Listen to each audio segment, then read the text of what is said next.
তাহলে আমাদের টপিক হচ্ছে হাইপার সেন্সিটিভিটি। এরপর বাকি যেগুলো আসছে সেগুলো আমরা আস্তে আস্তে দেখবো। তো হাইপার সেন্সিটিভিটি একটা এক্সাজারেটেড রেসপন্স। হাইপার মানে বুঝতেছি আমরা যে সেন্সিটিভ, বেশি সেন্সিটিভ আর কি।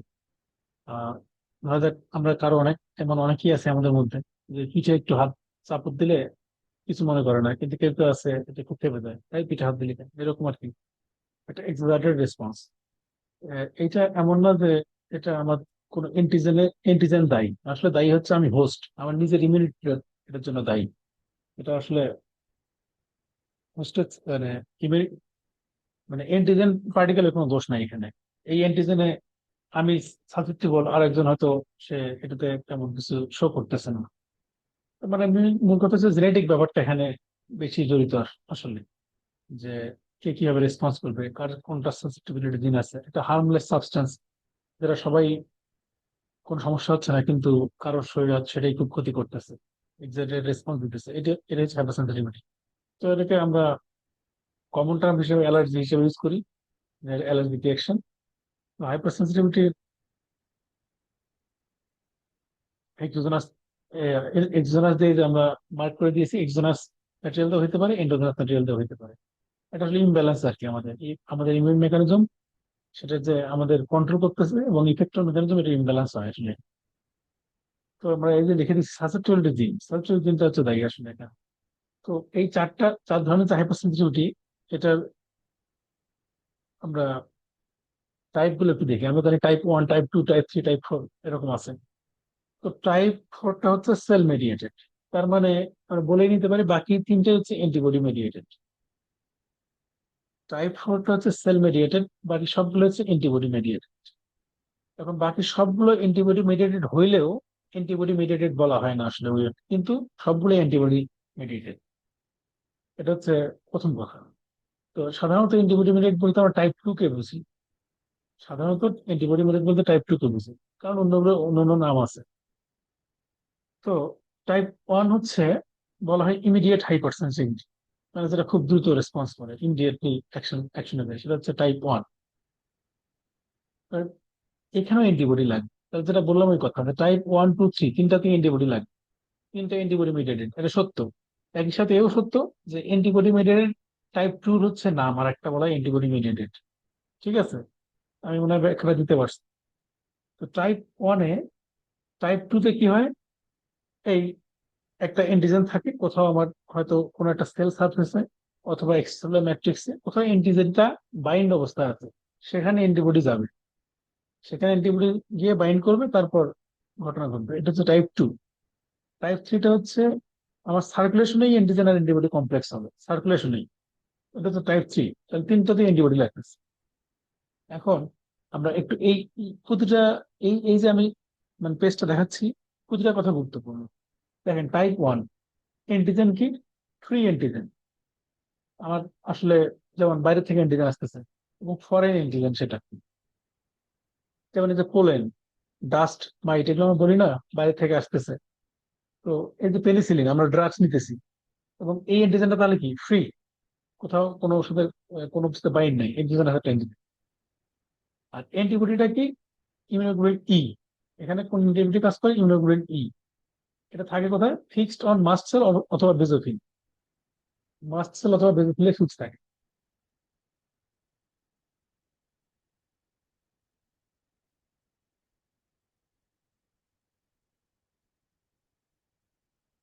ফিক্সড অন মাস্ট সেল অথবা বেজোফিল, তাহলে এখানে অ্যান্টিবডি টাইপটা হচ্ছে ইমিউনোগ্লোবিন 'ই'। আচ্ছা, এখন তাহলে অ্যান্টিবডি ফ্রি, এন্টিজেনটা বাউন্ড। ইন্টারেস্টিং পয়েন্টটা দেখেন, আমরা সাধারণত এতদিন আলোচনা করছি যে এন্টিজেনটা ফ্রি থাকে না বাউন্ড থাকে, কিন্তু যখন আমরা যদি বলতে চাই, কেউ যদি প্রশ্ন করে টাইপ 1 এন্টিবডিটা কেমন, টাইপ 1 এন্টিবডিটা বাউন্ড থাকে কোথায়, মাস্ট সেল অথবা বেসিফিলের গায়ে লাগানো থাকে। এটা মাস্ট সেল আছে ওর, এরকম একটা ইমিউনোগ্লোবিন 'ই', এটা ইমিউনোগ্লোবিন 'ই' এভাবে লাগানো থাকে মাস্ট সেলের গায়ে। তাহলে এখানে অ্যান্টিবডিটা বাউন্ড থাকে, এন্টিজেন আসে। সেই অ্যান্টিজেন গিয়ে এখানে যখন ক্রস চেক করবে, অ্যান্টিজেন বাইন্ড করবে, এখানে ক্রস চেক যখন করবে তখন অ্যাক্টিভেট হবে। সে আমরা পরে যাচ্ছি। তাহলে এই কথাটা গুরুত্বপূর্ণ, অ্যান্টিজেনটা ফ্রি, অ্যান্টিবডিটা এখানে পাবেন। এবং অ্যান্টিজেন আসে অ্যান্টিবডির কাছে, আমরা তো বললাম অ্যান্টিজেনটা অ্যান্টিবডির কাছে আসে। নো ফ্রি ইমিউন কমপ্লেক্স এখানে কোনো ফ্রি ইমিউন কমপ্লেক্সের মামলা নেই, গেল। টাইপ টু আসি এবার। টাইপ টু তে আমরা কি বললাম, ধরা যাক এটা আমার আরবিসি, আরবিসির মেমব্রেনে একটা এন্টিজেন আছে, তাহলে এই মেমব্রেন এন্টিজেনটা হচ্ছে আরবিসির গায়ের মধ্যে ফিক্সড লেগে আছে, তাহলে এটা ফিক্সড এন্টিজেন। এবং ইন্ট্রিনসিক এই কথাটার মানে কি? Intrinsic, intrinsic to tissue on which reaction occur, intrinsic এই কথার মানে কি কেউ একটু বলবেন? ইন্ট্রিনসিক এই কথাটা গুরুত্বপূর্ণ, কেন গুরুত্বপূর্ণ সেটা আমরা বলতেছি একটু পরে। বা একটা যদি কোশ্চেন করি, আমরা সবাই নিশ্চয়ই হাইপার সেন্সিটিভিটি সম্পর্কে জানি। ধরা যাক প্ল্যান্টেড এন্টিজেন, আমরা নিশ্চয়ই জানি প্ল্যান্টেড এন্টিজেন। ধরা যাক আমার স্ট্রেপ্টোকক্কাস একটা আমার শরীরে আছে, স্ট্রেপ্টোকক্কাল এন্টিজেন। আমাদের গ্লোমেরুলার যে বেসমেন্ট মেমব্রেন আছে বা গ্লোমেরুলাস আছে, ধরা যাক একটা স্ট্রেপ্টোকক্কাল এন্টিজেন গিয়ে এখানে বসে পড়লো, এখানে বসে পড়লো কিন্তু জায়গা দখল করে ফেলছে এখানে, এখানে স্ট্রেপ্টোকক্কাল এন্টিজেনটা এখানে বসে পড়ছে। এখন এটার এগেইনস্টে অ্যান্টিবডি তৈরি হয়েছে, সেই অ্যান্টিবডিটা গিয়ে এটার সাথে বাইন্ড করলো, এই স্ট্রেপ্টোকক্কাল এন্টিজেনের সাথে। তাহলে এখানেও যে অ্যান্টিজেনটা ফিক্সড। আমরা পোস্টার সুকার গলমোনেফ্রাইটিসের নাম শুনছি, বা এটা অন্য একটাতে ভালো এক্সাম্পল আছে, সেটা আমরা পরে দিব। যাই হোক, একটা অ্যান্টিজেন গিয়ে বাইন্ড করলো, প্লান্ট করলো, এসে লিখতে হয়, আমরা পরে সেটা বলবো, জাস্ট উদাহরণের জন্য বলতেছি যে এখানে একটা অ্যান্টিজেন গিয়ে বসে পড়লো, তাহলে অ্যান্টিজেনটা ফিক্সড হইলো ওখানে। তারপর অ্যান্টিবডি গিয়ে বাইন্ড করলো, তাহলে এই রিয়াকশন আর আমার টাইপ টু রিয়াকশন একই রকম মনে হচ্ছে না? যে অ্যান্টিজেন ফিক্স, অ্যান্টিবডি গিয়ে বাইন্ড করে, তারপর ঘটনা ঘটায় কমপ্লিমেন্ট অ্যাক্টিভেশন বা ইনফ্লামেশন বা ফ্যাগোসাইটিস যা হয় হোক, সেগুলো ঘটায়। তাহলে এটাকে তো টাইপ টু বলা যায়, কিন্তু এটা কি টাইপ টু আসলে? এটা টাইপ টু না। হ্যাঁ, এই জন্য আমি কথা বললাম ইন্ট্রিনসিক, এই কথাটার মানে হচ্ছে ওই টিস্যুটার জিনিস সে, এই অ্যান্টিজেনটা ওই টিস্যুটার অ্যান্টিজেন, তাহলে ফিক্সড অ্যান্টিজেন। এবং intrinsic to the tissue on which reaction হবে, মানে যেখানে রিয়াকশন, এখানে রিয়াকশনটা হবে কোথায় হবে, যে টিস্যুর জন্য ওই অ্যান্টিজেনটা সেখানে অ্যান্টিবডিকে বাইন্ড করবে। তাহলে টাইপ টু এই ঘটনাটা মনে রাখবেন, সেটা ফিক্সড অ্যান্টিজেন বটেই, ওটা ইন্ট্রিনসিক। আর এখানে অ্যান্টিবডি কি সাধারণত এম বা জি টাইপের, এবং এরা কি ফ্রি, ফ্রি অ্যান্টিবডি ব্লাড থেকে গিয়ে এই টিস্যুতে ফিক্সড অ্যান্টিজেনের সাথে বাইন্ড করবে, ব্লাড থেকে গিয়ে এই আরবিসি গায়ে ফিক্সড অ্যান্টিজেনের সাথে বাইন্ড করতেছে। এটা হচ্ছে আমার টাইপ টু। তাহলে কি হলো এখানে, antigen fix, antibody free, antibody যাই হচ্ছে সেই টিস্যুতে বা অ্যান্টিজেনের কাছে। আর টাইপ ওয়ানে কি হয়েছিল, অ্যান্টিজেন যাচ্ছিল অ্যান্টিবডির কাছে। এখানেও কোনো ফ্রি ইমিউন কমপ্লেক্স তৈরি হবে না, ইমিউন কমপ্লেক্সটা ফ্রি থাকবে না, কোথায় তৈরি হবে, কোনো একটা টিস্যুতে, কোনো একটা মেমব্রেনে, কোনো একটা সাইটে। আর টাইপ থ্রি, এটা ওভারঅল কথা বলতেছি আর কি। এটাই মূল কথা, এটা বুঝতে পারলে বাকিগুলো মানে type one two three four তেমন কোনো বিষয় না। এখানে একজন আছে, নতুন দুইটা অ্যান্টিজেন হইতে পারে, এবং এখানে ঘটনাটা ফ্রি অ্যান্টিজেন, যেমন স্টেরোকক্কাল অ্যান্টিজেন। এই যে তারপর ডিএনএ, আমার শরীরের নিজের সেলের ডিএনএ, সেল ব্রেকডাউন হয়েছে, ডিএনএ ব্রেকডাউন হচ্ছে, সেই ডিএনএ সেটা একটা অ্যান্টিজেন। তাহলে এই ডিএনএ বা স্টেরোকক্কাল, এই যে একটু আগে বললাম স্টেরোকক্কাল অ্যান্টিজেন, এটা ফ্রি অ্যান্টিজেন। ইমিউনোগ্লোবিনটা কি, এম বা জি টাইপ, এটাও ফ্রি। তাহলে ব্লাডে একটা ফ্রি অ্যান্টিজেন ঘুরে বেড়াচ্ছে, ধরা যাক আমার ডিএনএ ঘুরে বেড়াচ্ছে, সেটার সাথে গিয়ে একটা ফ্রি অ্যান্টিবডি তৈরি হচ্ছে, সেই অ্যান্টিজেন কমপ্লেক্স বাইন্ড করছে। তাহলে এটা একটা কমপ্লেক্স তৈরি হবে, এবং সেটা ফ্রিলি মুভ করতেছে ব্লাডে, তারপরে কোথাও গিয়ে বসবে, তারপর তার কাজ করবে, সেটা আলাদা বিষয়। তাহলে এখানে কি দাঁড়াইতেছে, antigen free, antibody free, formation of free immune complex, সবই ফ্রি। কনভেনশনালি এটাকে বলা হয় immune complex mediated disease, conventionally এই টু কে বলা হয় অ্যান্টিবডি মিডিয়েটেড মানে হাইপার সেন্সিটিভিটি, এটাকে বলা হয় immune complex mediated hypersensitivity. Type one কে বলে ইমিডিয়েট হাইপার সেন্সিটিভিটি, আর টাইপ ফোর হচ্ছে সেল মিডিয়েটেড বা ডিলেড টাইপ হাইপার সেন্সিটিভিটি। এই কথাগুলো যে বললাম, এই কথায় কি কারো কোনো ভেজাল আছে? না থাকলে আমরা মুভ করি। না, সো ফার সো গুড। হ্যাঁ, ওকে। তাহলে এই যে এটা হচ্ছে কোন, মানে কি মেকানিজমে কাজ করে, কোনটায় কি, যা বললাম মোটামুটি এগুলোই আছে, এগুলো আমার ডিটেলসে বলবো, শুধু এটা দেখাবো না। এটা যা দেখতে ইচ্ছে করবে সে দেখে নেবে, সবই আছে এখানে মোটামুটি, এটা সামারি আর কি বলা যায়। Type one hyper sensitivity. তাহলে প্রিভিয়াসলি সেন্সিটাইজ, যেটা আমরা নিশ্চয়ই জানি যে প্রিভিয়াসলি সেন্সিটাইজ একটা ইন্ডিভিজুয়ালে হয়, এবং কি হয় সেটা আমরা ছবি দেখাবো, ছবি দেখলে ক্লিয়ার হবে, ছবি এঁকেও দেখাবো, সমস্যা নাই। তো এটা লোকাল একটা ইনফরমেশন হতে পারে, সিস্টেমিক ইনফরমেশন হতে পারে, আমরা জানি নিশ্চয়ই এটা। এই যে লোকালি কোনো এক জায়গায় একটা পোকা কামড় দিচ্ছে, সেখানে একটু ফুলে টুলে গেল, ইনফ্লামেশন হলো, এগুলো মানে ওই টাইপ ওয়ানের মাধ্যমে হইতেছে, অথবা সিস্টেমিক হইতে পারে, সারা শরীরে পুরো কোনো ইটি নাই, পুরো শরীর এরকম হয়ে গেছে। তো মেকানিজম হচ্ছে এটা। ধরা যাক আমার একটা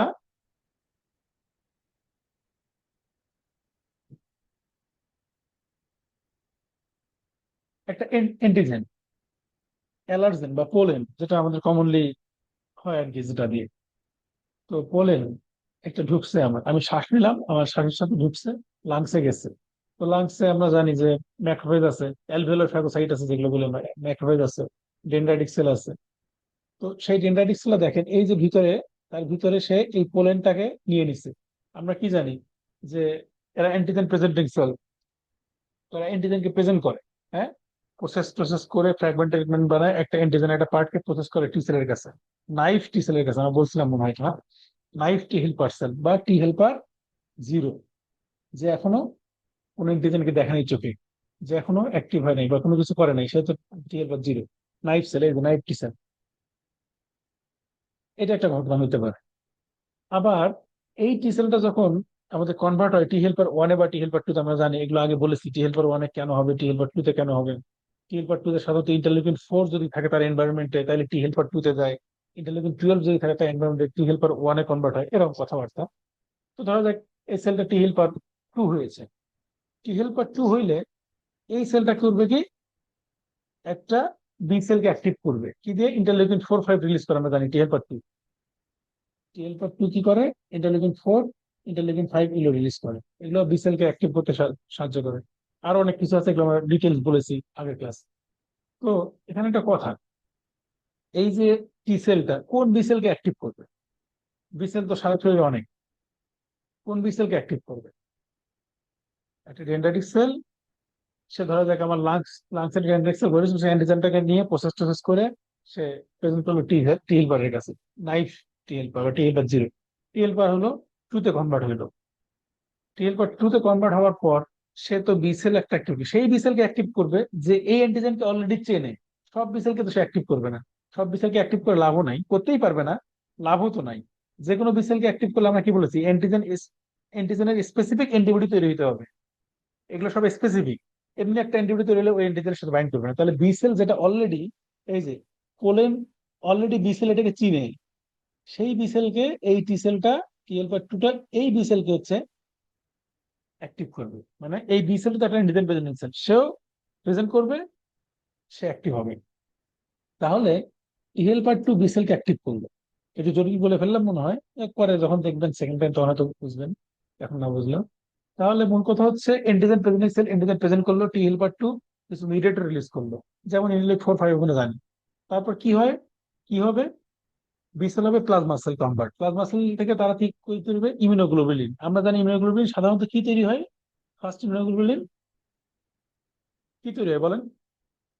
IgM. আইজিএম। তো আমার লাগবে কি, আইজিই, তাই তো? যেহেতু টাইপ ওয়ান কি দিয়ে হয়, আইজিই দিয়ে হবে। তো লাগবে আইজিই। আইজিই কেন তৈরি হবে সেটাও বললাম, আইজিই তো, এই যে ইমিউনোগ্লোবিন কোনটা তৈরি হবে, আমাকে এটা প্রশ্ন করছিলেন মাহাদি ভাই একদিন। এটার উত্তর আসলে, হ্যাঁ, ওই বিসেল কিভাবে বুঝবে যে আমার এখন আইজিই দরকার না, আইজিএম দরকার না, আইজিজি দরকার, এগুলো আসলে এনভায়রনমেন্ট দিয়ে কন্ট্রোল হয়। তার এনভায়রনমেন্টে কি আছে, ইন্টারলিউকিন 4 আছে। ইন্টারলিউকিন 4 দেখা যাচ্ছে যাকে পুশ করতেছে, তুমি এখন আইজিএম না আইজিই তৈরি করো। তো আইজি তৈরি করতে হলে কি হবে, তার ক্লাস সুইচিং লাগবে। যাই হোক, এত কিছু তো আর এখানে নাই। তো মূল কথা হচ্ছে বি সেলটা ইমিউনোগ্লোবিন ই তৈরি করবে, ইমিউনোগ্লোবিন ই সিক্রেটিং বি সেল, ইমিউনোগ্লোবিন ই তৈরি করবে। এখন এই ইমিউনোগ্লোবিন এটা কি আছে, আমরা জানি ইমিউনোগ্লোবিনের এফএবি পোর্শন আছে, এফসি পোর্শন আছে, হ্যাঁ। এফসি পোর্শনের রিসেপ্টর থাকে মাস্ট সেলে, ইমিউনোগ্লোবিন ইর এফসি পোর্শনের, এটা এফসি পোর্শন, এই মাস্ট সেলে এরকম একটা রিসেপ্টর আছে, যেখানে গিয়ে এই ইমিউনোগ্লোবিন এফসি পোর্শন দিয়ে বসে পড়তে পারে। তাহলে এরা মাস্ট সেল বা বেসিক্যালি গিয়ে যখন এই মানে এটা যখন ফার্স্ট এক্সপোজার হইতেছে, তখন আমরা তো আর পোলেন সবসময় নিতেছি না, এটা তো সবসময় নেই না, যখন এক্সপোজ হয়েছি তখন নিছি। তখন ধরো ফার্স্ট টাইমের কথা, পোলেন এক্সপোজার হয়েছে, এই ঘটনাগুলো ঘটছে, ঘটে ইমিউনোগ্লোবিন ই তৈরি হয়ে বডিতে বসে আছে, সেই ইমিউনোগ্লোবিন ঘুরতে ঘুরতে ঘুরতে ঘুরতে গিয়ে দেখলো যে মাস্ট সেলে তার রিসেপ্টর আছে, সেই রিসেপ্টরের সাথে সে বাইন্ড করে বসে থাকবে। এইটা হলো সেন্সিটাইজেশন। মানে সে সেন্সিটাইজ হইলো, সে জানলো যে এরকম একটা জিনিস আসছিল, তার বিরুদ্ধে আমি অ্যান্টিবডি তৈরি হয়েছে, সেই অ্যান্টিবডিটা গিয়ে মাসলে বসে থাকলো। এই যে মাসেল রিসেপ্টর আছে, সেখানে গিয়ে এই যে নবুন গুলো জায়গা দখল করে নিল। এখন যখন সেকেন্ড আর সাবসিকুয়েন্ট এক্সপোজার হবে সেম জিনিসের, এই অ্যান্টিজেন যখন আসবে, সেই অ্যান্টিজেনটা এই যে মাসেলের এই রিসেপ্টরের গায়ের সাথে লাগবে এবং রিসেপ্টর গুলোকে ক্লাস্টারিং করবে। এটাকে কি জানি বলে, শব্দটাকে বলে এই মুহূর্তে মাথায় আসতেছে না, সবগুলোকে একসাথে করে আর কি, ক্রস ক্রস লিঙ্কিং হয় আর কি। যত বেশি ক্রস লিঙ্কিং হয় তত বেশি অ্যাক্টিভিটি আর কি। এই যে এটা ক্রস লিঙ্কিং মনে করেন, এরকম অনেকগুলো একসাথে একসাথে হয়ে একটা অ্যান্টিজেনের সাথে, এটা সত্য দেখাইছে, অনেকগুলো একসাথে হয়। তাহলে যখন এই ক্রস লিঙ্কিংটা হবে, যখন এই জিনিসটা হবে, তখন মাসেল অ্যাক্টিভ হবে। এই জিনিসটা যখন হবে, এই জিনিসটা যখন হবে তখন মাসেল অ্যাক্টিভ হয়ে তারা ডিগ্রানুলেশন শুরু করবে। ডিগ্রানুলেশন মাসেল, আমরা গত কোন একটা ক্লাসে বলেছিলাম, মাস্টাং শব্দ থেকে এসেছে, মানে ওদের পেট ভর্তি খাবার, পেট ভর্তি গ্রানুলস। যখন তারা স্টিমুলেটেড হইলো, এবং মাসেল আমরা কি বলেছিলাম, যে কোনো কিছুতে স্টিমুলেট হয়, এক্সট্রিম টেম্পারেচার, হিট, এগুলোতে কোল্ড। তো মাসেল যখন অ্যাক্টিভ হলো তখন প্রচুর সে গ্রানিউলস রিলিজ করলো, প্রচুর গ্রানিউলস রিলিজ করবে। গ্রানিউলস রিলিজ করলে, এখন একটা কথা বলি, যে মাস্ট সেলে যেগুলো গ্রানিউল পেটের ভিতরে অলরেডি আছে, সেগুলো সে দ্রুত রিলিজ করতে পারে, এবং সেগুলোর কারণেই এই ইমিডিয়েট রেসপন্সটা হচ্ছে। সেগুলো ধরা যাক হিস্টামিন, হিস্টামিন তার ভর্তি হিস্টামিন, পেট ভর্তি, তো সে ডিগ্রেড করে হিস্টামিন রিলিজ করলো, কিছু প্রোটিয়েজ রিলিজ করে। এগুলো তাহলে কি, ইমিডিয়েট অ্যাকশন দিচ্ছে। এবং এই যে হিস্টামিন কি করে, ভ্যাসোডাইলেশন করে, তারপর হচ্ছে ভাস্কুলার পারমিবিলিটি বাড়ায়। আমরা ইনফ্লামেশনে পড়েছি, ইনফ্লামেশন চ্যাপ্টার দেখতে পারেন, আমার ইউটিউবে ভিডিও আছে এটা। তো এই ভ্যাসোডাইলেশন হবে, পারমিবিলিটি বাড়বে, ব্রঙ্কো কনস্ট্রিকশন করবে, সিক্রেশন বাড়াবে, এইসব করে আলটিমেটলি শ্বাসকষ্ট বা জাদা হওয়ার এগুলো হবে আর কি, গেল। এবং শুধু যে সেই ভ্যাসোঅ্যাক্টিভ অ্যামাইন বা হিস্টামিন রিলিজ করবে তাই না, সাথে সাথে প্রোস্টাগ্ল্যান্ডিন রিলিজ করবে, লিউকোট্রিন রিলিজ করবে, এবং আরো কিছু সাইটোকাইন কেমোকাইন রিলিজ করবে। এখন এই যে ঘটনাগুলো, এগুলো ঘটতেছে কিভাবে, ঘটনাগুলা একটা বললাম ইমিডিয়েট, তার পেটের ভিতরে যা ছিল সেটা রিলিজ করে দিচ্ছে। আর হইতে পারে যে আমরা ওই যে বলেছিলাম যে কিছু শখ, কিছু টেবিল সারা জীবন মনে রাখতে হবে, তার মধ্যে একটা হচ্ছে arachidonic acid metabolism. Arachidonic acid মেটাবলিজমের যে পাথওয়ে, মানে মেমব্রেনে থাকে মেমব্রেন ফসফোলিপিড, একটা সেল মেমব্রেন, এখানে থাকে মেমব্রেন ফসফোলিপিড।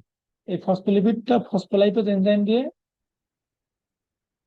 অ্যারাকিডোনিক অ্যাসিড তৈরি হয়। অ্যারাকিডোনিক অ্যাসিড থেকে আমরা জানি সাইক্লোঅক্সিজেনাস পাথওয়ে, লাইপোঅক্সিজেনাস পাথওয়ে, এরকম পাথওয়ে গুলো দিয়ে সে ওই প্রোস্টাগ্ল্যান্ডিন, লিউকোট্রিন এগুলো রিলিজ করে। তার একটু সময় লাগবে, একেবারে সাথে সাথে হবে না, একটু সময় লাগবে।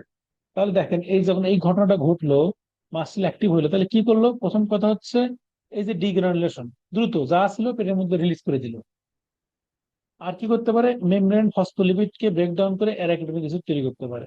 Arachidonic অ্যাসিডকে prostaglandin D2, leukotriene B4, C4, D4, এইসব এদের কাজ কি, এদের কাজ দেখলো। আর এগুলো বললাম না। এখন আর কি বললাম, সাইটোকাইন কিছু রিলিজ হইতে হবে, একটা প্রোটিন। প্রোটিন যদি রিলিজ করতে হয়, প্রোটিনটা তৈরি হইতে হবে। প্রোটিন তৈরি হয় কোথায়, কিভাবে, একটা ডিএনএ থেকে সিগন্যাল আসবে, ট্রান্সক্রিপশন হবে, মানে জিন ট্রান্সক্রিপশন হবে, এমআরএনএ হবে, এমআরএনএ থেকে ট্রান্সলেশন হবে, তারপর প্রোটিন তৈরি হবে। তো এটাতে সময় লাগে। তাহলে এইটা হচ্ছে লেট রিয়াকশন দিবে, এই ঘটনাটা, যেটা যে ডিএনএ ইউজ করে সাইটোকাইন ইউজ করবে। তাহলে এই হচ্ছে মাসলের ঘটনা। এবং হাইপার সেন্সিটিভিটি টাইপ 1 এতে দিয়ে হয়। তাহলে টাইপ 1 হচ্ছে এটা ইমিউনোগ্লোবিন ইমিডিয়েটেড, এবং এটাকে অনেক সময় অ্যানাফাইলেক্সিস বলা হয়, অ্যানাফাইলেকটিক রিয়াকশন বলা হয়। অ্যানাফাইলেক্সিস শব্দটা আসছে আসলে আহ আজকে এটা না বলি, সময় নাই আজকে, এগুলো বলতে গেলে দেখা যাবে সময় লেগে যাবে। তো অ্যাটোপি কি, আমরা এটা এই শব্দটা ইউজ করি অনেক সময়, atopic allergy, non atopic allergy. Atopic মানে হচ্ছে genetically determined increase propensity to develop immediate hypersensitive. মানে হচ্ছে জেনেটিক্যালি আমি হচ্ছে এই আমার ইমিডিয়েট হাইপারসেন্সিটিভ ডেভেলপমেন্টের একটা প্রোপেন্সিটি, মানে একটা বেশি বেশি একটা ব্যাপার আছে, যে হ্যাঁ ও, ওর এই জিনিসটা হয়। দেখেন কেউ এই যে মাংস খেলে হচ্ছে, বেগুন খেলে হচ্ছে, চিংড়ি খেলে হচ্ছে, এই জিনিসগুলো হচ্ছে অ্যাটোপি। তাহলে অ্যাটোপিক ইন্ডিভিজুয়ালে সাধারণত যারা অ্যাটোপিক হয় তাদের ইমিউনোগ্লোবিন ই লেভেলটা বেশি থাকে, ইমিউনোগ্লোবিন ই লেভেলটা একটু বেশি থাকে। এবং এই যে ইন্টারলিউকিন 4 বেশি বেশি হয়, আমি বললাম না যে এনভায়রনমেন্টটা ঠিক হয় কি তৈরি হবে, যেহেতু ইন্টারলিউকিন 4 বেশি বেশি হয় সেই কারণে তাদের ইমিউনোগ্লোবিন ইউ বেশি বেশি তৈরি হয়। এবং ফ্যামিলি হিস্ট্রি পজিটিভ থাকে, দেখা যাবে আমার আছে আমার বাবার আছে এরকম আর। নন অ্যাটোপিক হচ্ছে যাদের এই মানে এইসব সরি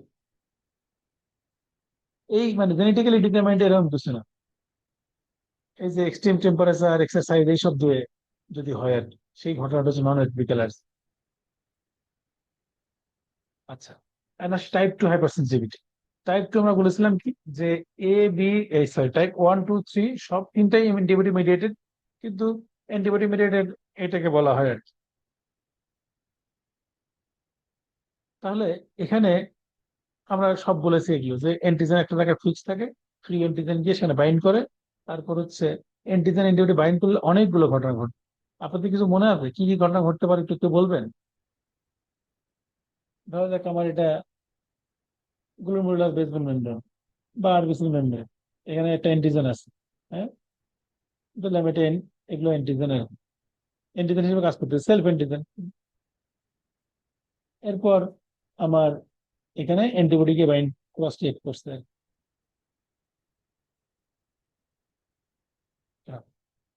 অ্যান্টিজেন অ্যান্টিবডি বাইন্ড হলে অনেকগুলো ঘটনা ঘটতে পারে, কেউ কিছু বলবেন? আমরা তো পড়েছি এগুলো নিশ্চয়ই। আচ্ছা, একটা হতে পারে অপশনাইজেশন হতে পারে। Sorry. অপসনাইজেশন হতে পারে। অ্যান্টিজেন অ্যান্টিবডি বাইন্ড করলো, অপসনাইজড যে এই কি বলে যে সেলগুলো ফ্যাগোসাইট আছে, ফ্যাগোসাইটটা আবার এই অ্যান্টিবডি রিসেপ্টর আছে। ধরলাম এটা ম্যাক্রোফেজ বা নিউট্রোফিলের একটা রিসেপ্টর আছে এই এই এই অ্যান্টিবডির জন্য, মানে এফসি পোর্শনের জন্য। এটাকে সে ভিতরে নিয়ে যেতে পারে, নিয়ে তারপর যারা করার করলো ডিস্ট্রয় করলো, অপশনাইজ করে এটা মারা যেতে পারে। আবার কি হতে পারে, অ্যান্টিজেন অ্যান্টিবডি কমপ্লেক্স তৈরি হলো, সে অ্যান্টিজেন অ্যান্টিবডি কমপ্লেক্স একটা কমপ্লিমেন্ট পাথওয়েকে অ্যাক্টিভ করে না, আমরা জানি না ক্লাসিক্যাল কমপ্লিমেন্ট পাথওয়ে মানে পাথওয়েকে মানে অ্যাক্টিভেট করে।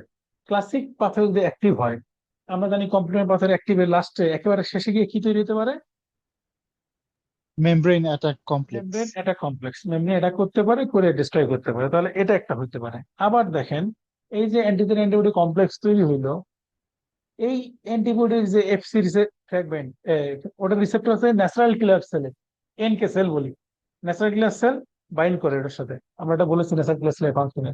ন্যাচারাল কিলার সেল কি করতে পারে, এডিসিডি নাম শুনছেন মনে আছে? Antibody dependent cellular cytotoxicity, ADCC. এই যে মনে করা যায় এটা একটা ন্যাচারাল কিলার সেল, এই অ্যান্টিজেনের সাথে অ্যান্টিবডি বাইন্ড করছে, ন্যাচারাল কিলার সেল আবার এটার সাথে বাইন্ড করে দেখছে যে এই ঘটনা ঘটছে, তাহলে এটাকে এখন মেরে ফেলো পারফোরিন গ্যানজাইম দিয়ে। পারফোরিন পারফোরেট করে, গ্রানজাইম অ্যাপোপ্টোসিস মেডিয়েটেড করে আর কি। তাহলে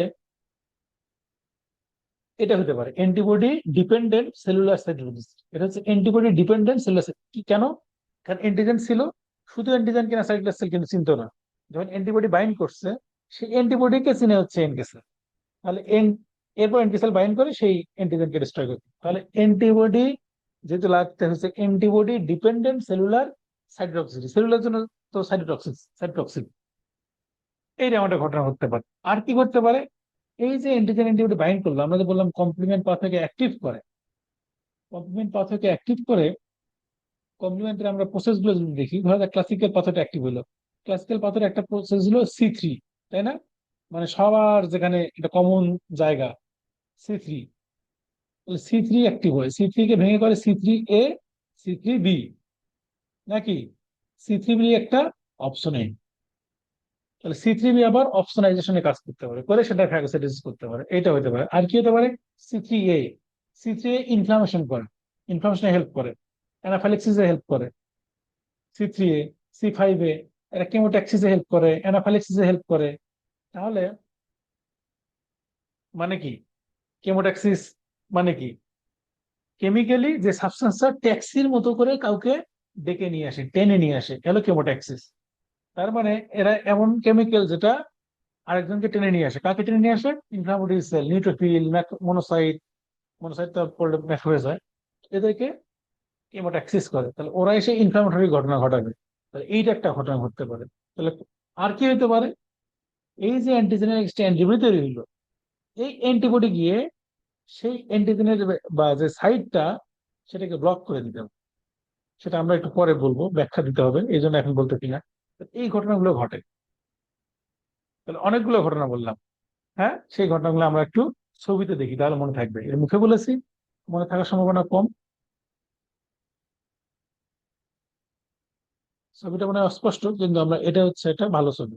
একটা হইতে পারে, এই যে প্রথম ছবিটা দেখি, অপশনাইজেশন যেটা বললাম। হ্যাঁ,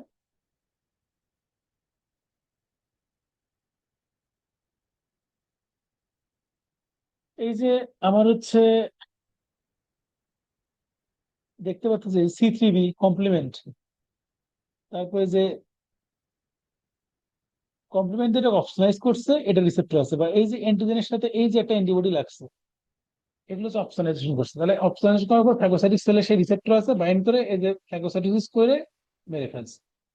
তাহলে এইটা একটা প্রসেস হতে পারে, যে টার্গেট সেলকে ধ্বংস করে দিতেছে উইদাউট ইনফ্লামেশন। আমরা যদি তিনটা ভাগ করি বোঝার জন্য, তাহলে এই যে আমি এখানে ABC লিখেছি, এই ছবিটা পরে গিয়ে খেয়াল করুন ভালো করে। ABC, একটা হচ্ছে target cell destruction without inflammation, একটা হচ্ছে target cell destruction with inflammation, আর একটা হতে পারে ADCD। এই তিনটা মনে রাখেন, এই তিনটা হলো ব্রড কথাবার্তা। আর এর ভিতরে কি কি আছে, টার্গেট সেল ডিস্ট্রাকশন করতে পারে কিভাবে আমি বলেছিলাম, যে ফ্যাগোসাইটোসিস বাই FC রিসেপ্টর, মানে হচ্ছে অ্যান্টিজেন অ্যান্টিবডি বাইন্ড করছে, অপশনাল হয়েছে, ফ্যাগোসাইটোসিস করছে। আরেকটা কি বললাম, C3b কমপ্লিমেন্ট প্রোটিন অপশনাইজ করছে, ফ্যাগোসাইটোসিস হয়েছে। আরেকটা হতে পারে কি বলেছিলাম, মেমব্রেনে একটা কমপ্লেক্স তৈরি হয়েছে।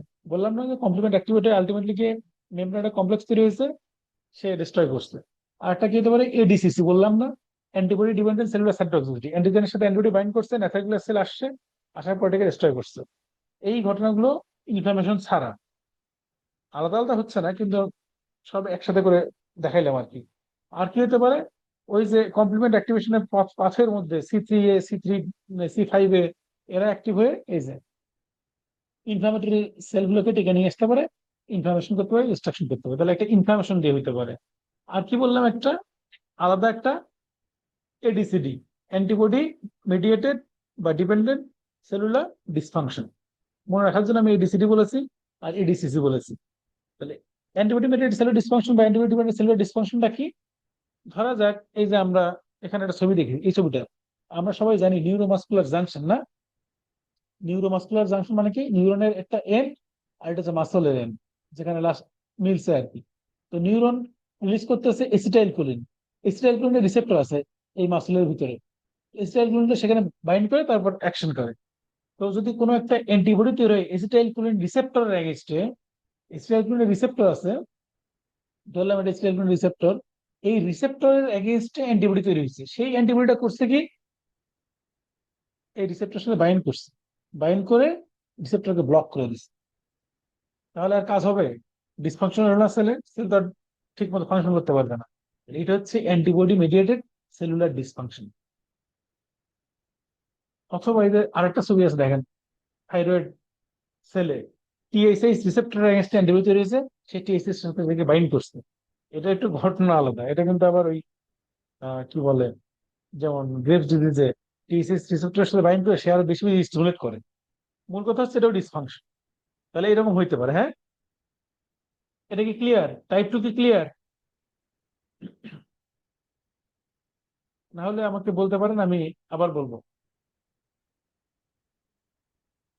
ছবি আছে দেখেন, ডিজিজ গুলোর নাম, এগুলোই খুব ইম্পর্টেন্ট। টাইপ 1 কি কি, টাইপ 2 কি কি, এই ডিজিজ গুলো ভালো করে দেখবেন আর কি। এই যে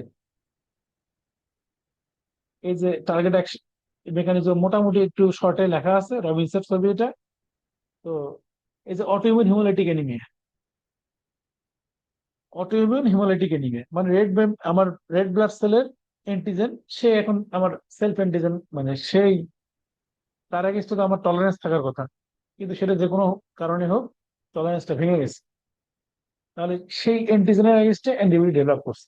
অ্যান্টিজেন অ্যান্টিবডি ডেভেলপ করলে অ্যান্টিবডি ব্যান্ড করবে, তারপর অপসোনাইজেশন, ফ্যাগোসাইটোসিস এইসব হবে, হিমোলাইসিস হবে, ব্রেকডাউন হবে। তাহলে autoimmune haemolytic anaemia, autoimmune thrombocytopenic purpuras, same mechanism, just অ্যান্টিজেনটা আলাদা। Pemphigus vulgaris, same mechanism.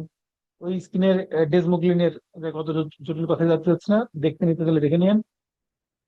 Good প্যাস্টোর syndrome, এখানে একটা ইন্টারেস্টিং ঘটনা ঘটে। এই যে আমাদের গ্লোমেরুলার বেসমেন্ট মেমব্রেন আছে না, মানে কিডনিতে, জিবিএম এর যে প্রোটিনের এগেনস্টে, প্রোটিনটা সম্ভবত NC1 কোলাজেন, সম্ভবত ওই কোলাজেনের এগেনস্টে অ্যান্টিবডি তৈরি হয়। তো এইটার এগেনস্টে যে অ্যান্টিবডি তৈরি হয়, সেই অ্যান্টিবডিটা আবার ক্রস রিঅ্যাক্ট করে লাংসের বেসমেন্ট মেমব্রেনের সাথে, অ্যালভিওলার, মানে একই ধরনের স্ট্রাকচার সিমিলারিটি থাকার কারণে।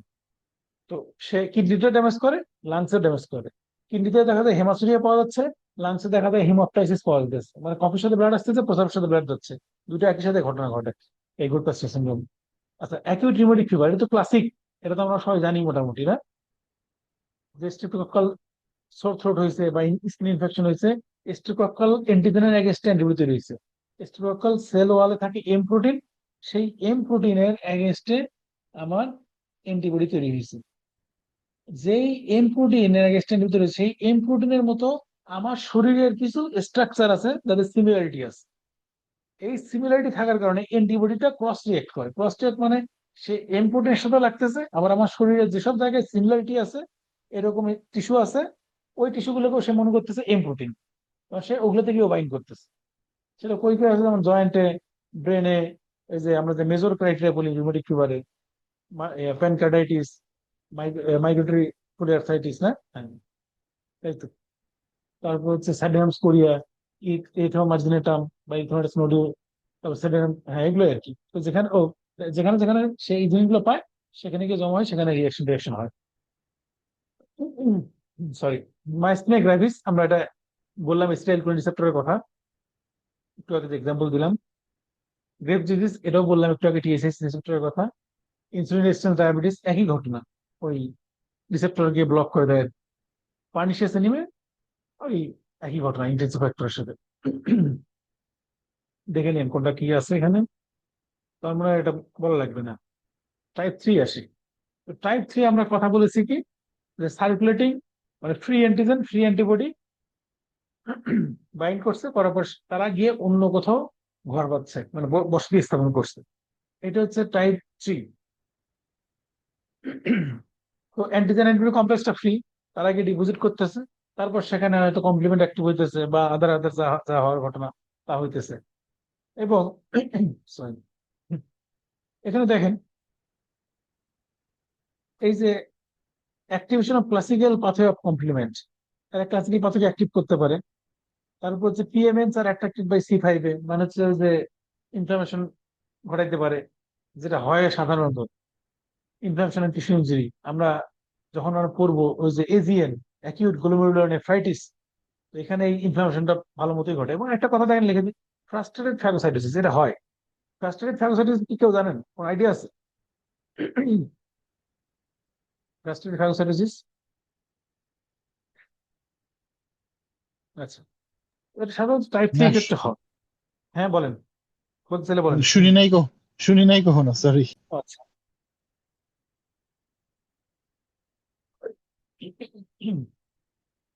আচ্ছা, ফ্যাস্টিক ফ্যাগোসাইটোসিস হয় কখন, সাধারণত দেখা যায় এই, তার ম্যাক্রোফেজ একটা জিনিসের মানে ফ্যাগোসাইটোসিস করতে গেছে, কিন্তু জিনিসটা টু লার্জ, অনেক বড়, মানে তার খাবার তুলনায় সে যত খাইতে পারে তার চেয়ে বড় সাইজের, অথবা সেটা ফিক্সড হয়ে আছে কোনো জায়গায়। ধরো দেখেন ডিজাইন ডিউটি কমপ্লেক্স, এই যে জিবিএম, জিবিএম মানে তো গ্লোমেরুলার বেস মেমব্রেন, জিবিএম এ গিয়ে সে বসে আছে অ্যান্টিজেনটা। তো কমপ্লেক্স, অ্যান্টিজেন কমপ্লেক্সটা কোথায় বসে আছে? জিবিএম এ। এখন এটাকে তো সে খাইতে গেলেও পারবে না, সে জিবিএম কি খাবে কিভাবে, জিবিএম তো বিশাল জিনিস। তো তখন সে করে কি, ফ্রাস্ট্রেটেড ফ্যাগোসাইটোসিস করে। ফ্রাস্ট্রেটেড ফ্যাগোসাইটোসিসটা কিরকম, ধরো দেখ এখানে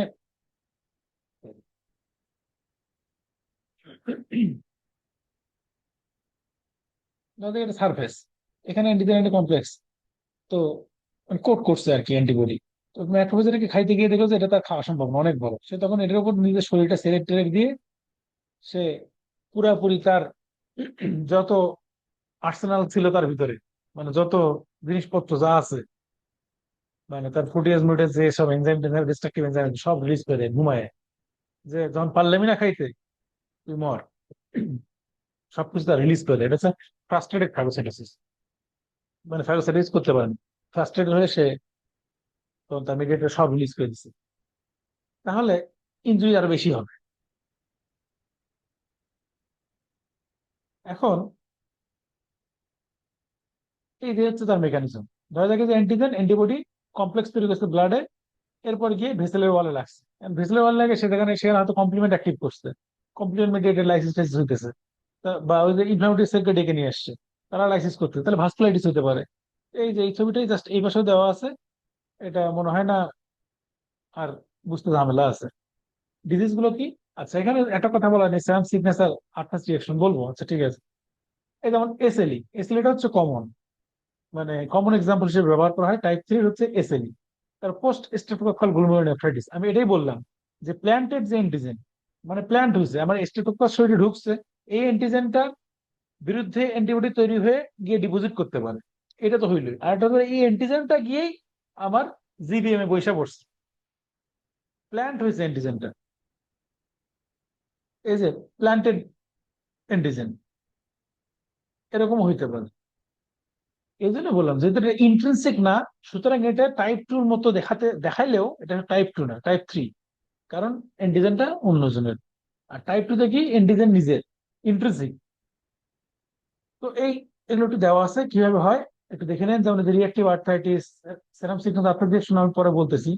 এই যে ইয়ারসিনিয়া বা এই যে ক্যাম্পাইলোব্যাক্টার জেজুনি, এইসব অর্গানিজমের এই ঘটনা ঘটে, এরকম ওদের অ্যান্টিজেনের বিরুদ্ধে অ্যান্টিবডি প্রোডাকশন হয়। রিঅ্যাক্টিভ আর্থ্রাইটিসও তাই।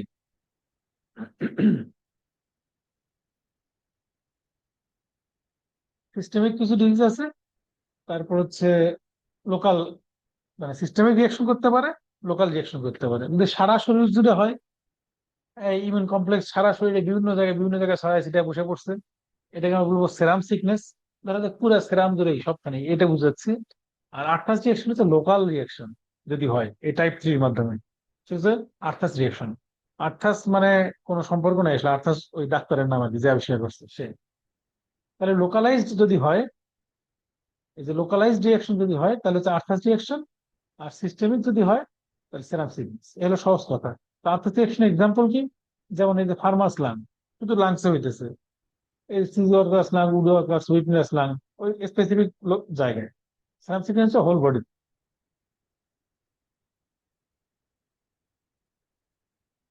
টাইপ 4, টাইপ 4-এ এটা হচ্ছে সেল মেডিয়েটেড, আমরা আগে বলেছি এখানে অ্যান্টিবডির কোনো কাজ কারবার নাই।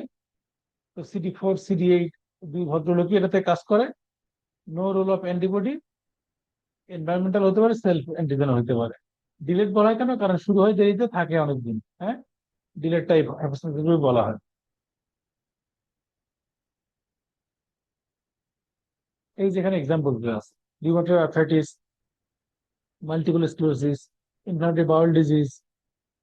আমার মনে হয় এটা এক্সাম্পল, যেটা ক্লাসিক এক্সাম্পল সেটা হচ্ছে আমাদের টিউবারকুলোসিসের যে গ্রানুলোমা হয়, এটাই মানে পরীক্ষা ভাইবা বা বিভিন্ন ইতে এটাই আসলে মূল আলাপ আসে, যে টিউবারকুলোসিসের প্যাথোজেনেসিস কি, গ্রানুলোমা কি। তো যেহেতু আমরা ইয়েতে নাই, টিউবারকুলোসিস গ্রানুলোমা কাউকে পরীক্ষায় ধরবে না, যেটা খুবই কমন, খুবই জানা দরকার, সেই জন্য আমি জাস্ট শর্টকাট বলবো আর টিউবারকুলোসিসের। এই যে ছবিগুলো আছে দেখে নিতে পারেন, এই ছবিগুলো আছে এটাও দেখে নিতে পারেন। এই যে হলো গ্রানুলোমা। তো এটা একটু শর্টকাট বুঝে নেই, কারণ টিউবারকুলোসিস আমাদের যেহেতু বাংলাদেশে থাকি যারা, তাদের জানতেই হবে। আর বাইরের জন্য টিউবারকুলোসিসটা গুরুত্বপূর্ণ। টিউবারকুলোসিস তো আমাদের অনেকেরই জীবনে শরীরে আছে, কিন্তু এটা বুঝি না আমরা। তো ভ্যাকসিন দেওয়ার কারণে আসলে বুঝি না, আমাদের ইমিউনিটির কারণে। কিন্তু টিবি ভ্যাকসিন কিন্তু টিবি কে প্রিভেন্ট করে না, অন্যান্য ভ্যাকসিন গুলো যেমন প্রিভেন্ট করে, টিবি ভ্যাকসিন কিন্তু তা করে না। মানে টিবি অর্গানিজম ঢুকে কাজটা হয়তো করে, চুপচাপ আমরা বুঝি না ভ্যাকসিনের কারণে। তো টিবির ব্যাপারটা কি? ধরা যাক আমি একটা মাইক্রোবাক্টেরিয়াম টিউবারকুলোসিস ইনহেল করলাম। ইনহেল করলে আমার, শর্টকাটই বলতেছি, বেশি সময় নেবো না। এই এমটিবি বা মাইক্রোবাক্টেরিয়াম টিউবারকুলোসিস, এটা আমার যখন গেল ভিতরে লাংসে, লাংসে কি আছে? Alveolar macrophage. Alveolar phagocyte. তো অ্যান্টিজেন প্রেজেন্টিং সেল তো সেই অ্যান্টিজেন প্রেজেন্টিং সেল এই টিবি ব্যাকটেরিয়াকে টিবির যে ব্যাকটেরিয়া মাইক্রোবাকটেরিয়াম টিউবারকুলোসিস, এই ভদ্রলোক করে কি, এই যে ফ্যাগোজোমের ভিতরে ঢুকে, মানে ফ্যাগোসাইট সেল তো ফ্যাগোজোম বানায় নেয়, ফ্যাগোজোম আর লাইসোজোম ফিউশনে ফ্যাগোলাইসোজোম করে, এই ফ্যাগোলাইসোজোম ফিউশন হতে দেয় না। তো এই ব্যাকটেরিয়া গ্রো করে। যাই হোক, তো এই অ্যান্টিজেন প্রেজেন্টিং সেল যেহেতু ম্যাক্রোফেজ, তো অ্যান্টিজেন প্রেজেন্ট করবে। অ্যান্টিজেন প্রেজেন্ট করবে কার কাছে? টি হেল্পার সেলের কাছে। হ্যাঁ, তো আমি একটা কথা বলেছিলাম যে ম্যাক্রোফেজ সাধারণত ওই আগের কোনো একটা ক্লাসে, যখন কোনো জিনিসকে খাইতে পারে না, ফ্যাগোসাইটিস করতে পারে না, তখনই তো সাধারণত প্রেজেন্টিং সে যায়। তার মূল কাজ থাকে খাওয়া দাওয়া করা, মানে খাইতে পারে না, প্রেজেন্ট করতে গেছে। প্রেজেন্ট যখন করে, যে জিনিসকে সে ধ্বংস করতে পারে না, দেখা যায় ইন্টারলিউকিন 12 সহকারে প্রেজেন্ট করে। এটা বলেছিলাম না? ইন্টারলিউকিন 12, ইন্টারলিউকিন 12 যখন প্রেজেন্ট করে টি হেল্পার জিরো, তখন কি সেলে কনভার্ট হবে? এটা অনেকবার বলেছি ইমিউনোলজি ক্লাসে। বলেন, বলেন, নাকি ঘুমায় গেছেন টি সবাই? হেল্পার ওয়ান নাকি? টি হেল্পার অনেক কনভার্ট হবে, এটা অনেকবার বলেছি এই কথা, অনেকবার, মানে অগুন্তিবার বলেছি, সরি, অগুন্তিবার বলেছি। হ্যাঁ, যে ইন্টারলিউকিন 12 ইন্ডিউস পাথওয়েতে টি হেল্পার জিরোটা হবে টি হেল্পার ওয়ানে, ইন্টারলিউকিন 4 ইন্ডিউস পাথওয়েতে টি হেল্পার জিরোটা কনভার্ট হয় টি হেল্পার 2 তে। তাহলে টি হেল্পার ওয়ানে কনভার্ট হবে। টি হেল্পার ওয়ান, এই যে ভদ্রলোক টি হেল্পার ওয়ান, এই সিটি সেলটা, টি হেল্পার ওয়ান রিলিজ করে কি? ইন্টারফেরন গামা আর T1 necrosis factor, TNF alpha. এখন ইন্টারফেরন গামা কি করে? ম্যাক্রোফেজকে অ্যাক্টিভ করে, আমরা জানি। আর TNF কি করে? TNF পাশের যে ব্লাড ভেসেলস আছে, লাংসের যেখানেই যায় অর্গানিজম, তার আশেপাশে ব্লাড ভেসেলস আছে, সেসব ব্লাড ভেসেলস গুলোতে গিয়ে সে অ্যাডহেসিভ মলিকুল রিলিজ করতে সাহায্য করে, ভ্যাসোডাইলেশন করে। তো ভ্যাসোডাইলেশন যদি করে, অ্যাডহেসিভ মলিকুল যদি ইউজ করে, রিলিজ করে বেশি বেশি, মানে এক্সপ্রেস করে এন্ডোথেলিয়াল সেলে, তাহলে অ্যাডহেসিভ মলিকুলের সাথে মনোসাইট এসে বাইন্ড করবে, করে সে চলে আসবে, মানে কেমোট্যাক্সিসের মতো হেল্প করবে। তাহলে মনোসাইট ব্লাড থেকে আসবে এই TNF এর কারণে। তাহলে ম্যাক্রোফেজ অ্যাক্টিভ করলো টি হেল্পারকে, টি হেল্পার এবার অ্যাক্টিভ করতেছে ম্যাক্রোফেজকে, একজন আরেকজনের পিঠ চুলকায় দিতেছে যে আমি তোকে সাহায্য করুন, তুই আমাকে সাহায্য কর। তাহলে ম্যাক্রোফেজ অ্যাক্টিভ করলো টি হেল্পার ওয়ানকে, টি হেল্পার এবার রিলিজ করলো মিডিয়েটর, যেমন interferon gamma, T1 necrosis factor alpha release করলো। ম্যাক্রোফেজ আরো আসলো, ম্যাক্রোফেজ আরো অ্যাক্টিভ হবে, ম্যাক্রোফেজ অ্যাক্টিভ হবে কি? ইন্টারফেরন গামা দিয়ে। যে ম্যাক্রোফেজ যেহেতু খাইতে পারতেছিল না, তো ম্যাক্রোফেজ এসে এই পিথোলাইট সেলে কনভার্ট হবে। যদি কেউ বলে গ্রানুলোমা, টিউবারকুলার গ্রানুলোমা কোন জিনিসটা লাগবেই, আমরা জানি যে গ্রানুলোমাতে কি থাকে? সেন্ট্রালি ক্যাজিয়াস নেক্রোসিস, চার সাইড হচ্ছে ম্যাক্রো, একটা সংজ্ঞাই পড়া আমরা পড়েছি ছোটবেলায়, ছোটবেলায় হলো মেডিকেল লাইফে, যে গ্রানুলোমা কি? কালেকশন অফ এপিথেলয়েড ম্যাক্রোফেজেস, ও সেন্ট্রাল একটা necrotic core surrounded by collection of epithelioid cell macrophages surrounded by collar of mononuclear lymphocytes and fibrous tissue, এরকম একটা ডেফিনেশন ছিল। তাহলে সেন্ট্রালি নেক্রোসিস থাকতে পারে, এবং চারপাশ দিয়ে ম্যাক্রোফেজের অ্যাগ্রিগেশন, যেগুলো কনভার্ট হয় এপিথেলিয়েট সেলে, এবং কিছু জায়ান্ট সেল থাকে। এগুলো আমাদের একটা গ্রানুলোমার ক্লাসিক চেহারা। এখন এই যে ম্যাক্রোফেজ এপিথেলিয়েট সেলে কনভার্ট হলো, এই এপিথেলিয়েট সেলটা হচ্ছে একটা মাস্ট। গ্রানুলোমা বলতে গেলে এপিথেলিয়েট সেল লাগবে, এপিথেলয়েড মানে এপিথেলিয়ামের মতো দেখতে, এই জন্য নাম হচ্ছে এপিথেলিয়েট সেল। তাহলে এই ম্যাক্রোফেজ গুলো তখন এপিথেলিয়েট সেলে কনভার্ট হবে। এই যে এপিথেলিয়েট সেল দেখেন, এই যে লম্বা লম্বা যে সেলগুলো দেখা যাচ্ছে, দেওয়া আছে। তাহলে এপিথেলিয়েট সেলে কনভার্ট হবে, তার সিক্রেটরি অ্যাক্টিভিটি আরো বাড়বে, আরো বেশি সিক্রেট করবে। ম্যাক্রোফেজ আবার সিক্রেট করবে, সে আবার কিছু মেডিয়েটর রিলিজ করবে, সেগুলো আবার আবার তারা টি সেলকে অ্যাক্টিভ করবে, সেই টি সেল আরো আরো ম্যাক্রোফেজ নিয়ে আসবে। তো টি সেল যখন আসবে এবং ম্যাক্রোফেজ যখন আসবে, এরা যখন ডিস্ট্রাকটিভ এনজাইম রিলিজ করবে, সিক্রেটরি অ্যাক্টিভিটি বেড়ে গেছে, তো ডিস্ট্রাকশন হয়ে সেন্ট্রালি যে সেল টেল গুলো আছে, এগুলো ডিস্ট্রয় হয়ে যেতে পারে, নেক্রোসিস হয়ে যেতে পারে। তাহলে সেন্ট্রাল একটা নেক্রোসিস হতে পারে, সার্ভাস দিয়ে এপিথেলিয়েট সেল হতে পারে। এপিথেলিয়েট সেল কিছু কিছু আবার একসাথে ফিউশন হয়ে তৈরি করবে জায়ান্ট সেল, যেটাকে আমরা বলি ল্যাংহ্যান্স জায়ান্ট সেল। টিউবারকুলার গ্রানুলোমায় কোন জায়ান্ট সেল পাওয়া যায়? ল্যাংহ্যান্স জায়ান্ট সেল। ল্যাংহ্যান্স, ল্যাঙ্গার হ্যান্স না, কিন্তু ল্যাঙ্গার হ্যান্স সেল হচ্ছে আমাদের স্কিনে থাকা ম্যাক্রোফেজের নাম। আর ল্যাংহ্যান্স হলো জায়ান্ট সেল, যে টিউবারকুলার গ্রানুলোর মধ্যে থাকে। তাহলে এবার লিম্ফোসাইট টিমোসাইট এরা আবার আসতেছে। তাহলে লিম্ফোসাইট জমলো, ভিতরে বললাম নেক্রোসিস, বাইরে বললাম এপিথেলিয়াল সেল, বললাম জায়ান্ট সেল, তারপর লিম্ফোসাইট, এরা আবার কিছু গ্রোথ ফ্যাক্টর রিলিজ করে। সেই গ্রোথ ফ্যাক্টর গুলো আশেপাশে যে ফাইব্রোব্লাস্ট থাকে সেগুলোকে অ্যাক্টিভ করে ফাইব্রাস টিস্যু কিছু ডিপোজিশন করে। তাহলে সারাউন্ডিং একটা ফাইব্রাস লেয়ার থাকতে পারে, এই হলো গ্রানুলোমা। ঠিক আছে, এটাই শর্টকাট। টিউবারকুলিন টেস্ট এটা বলবো না, এটা হচ্ছে ওই সামারি টাইপের মতো। এই হলো ঘটনা। হাইপার সেন্সিটিভিটি নিয়ে কোনো কোশ্চেন থাকলে বলতে পারেন, না হলে আমরা পরের ইয়েতে যাবো।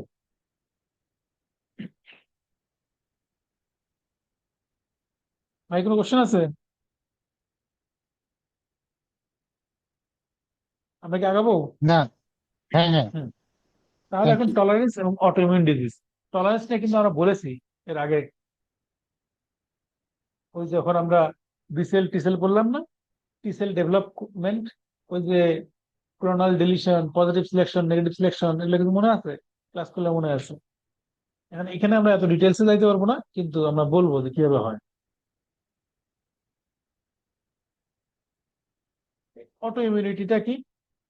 আমার নিজের অটো এন্টিজেন মানে সেলফ এন্টিজেনের বিরুদ্ধে যদি ইমিউন রিয়াকশন হয় অ্যাগেন্স্ট সেলফ এন্টিজেন, এটা হচ্ছে অটো ইমিউনিটি। টলারেন্সটা কি? এটা হচ্ছে ইমিউনোলজির আনরেসপন্সিভনেস টু সার্টেইন এন্টিজেন। কোনো অ্যান্টিজেনের প্রতি যদি আমার ইমিউনোলজি রেসপন্স করার কথা কিন্তু করতেছে না, এটা হচ্ছে টলারেন্স। তাহলে আমাদের নর্মালি টলারেন্স আছে, কারণ আমাদের শরীরে তো অ্যান্টিজেনের অভাব নাই।